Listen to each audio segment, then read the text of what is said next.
Naitwa Dr. Peter Richard Kisenge, ni daktari bingwa magonjwa ya moyo, lakini ni mkurugenzi mtendaji wa taasisi ya moyo Jakaya Kikwete.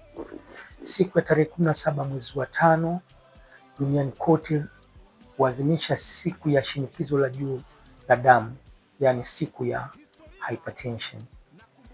Shirika la Afya Duniani imeweka siku hii maalum, siku ya tarehe 17 mwezi wa 5, kuadhimisha siku ambapo duniani kote huelezwa umuhimu wa kujua shinikizo la juu la damu ili wananchi waweze kujilinda na tatizo hili ambalo linachangia vifo vingi.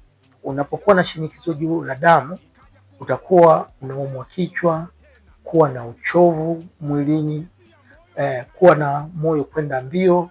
Dalili hizi huwa hutokea mara nyingi kwa watu kama shinikizo la juu la damu linakuwa juu sana.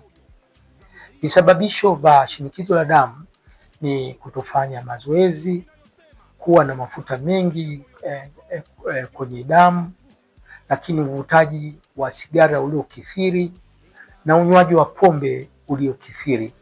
Hivi ni vitu ambavyo vinachangia. Kati ya watu 1 mpaka 5 wanaweza kuwa na shinikizo la damu bila kujijua. Inasemekana kati ya 44% ya watu wana shinikizo la juu la damu lakini hawana dalili yoyote. Kwa hiyo unaweza usiwe na dalili, lakini ukienda kupima ukakutwa na shinikizo la juu la damu. Shinikizo la damu husababisha kuwa na kiharusi. Shinikizo la juu la damu linaweza kusababisha figo kutofanya kazi vizuri. Shinikizo la juu la damu linaweza kuleta shida hata kwenye uono, lakini shinikizo la damu linaweza kuleta maathiriko makubwa kwenye moyo wako.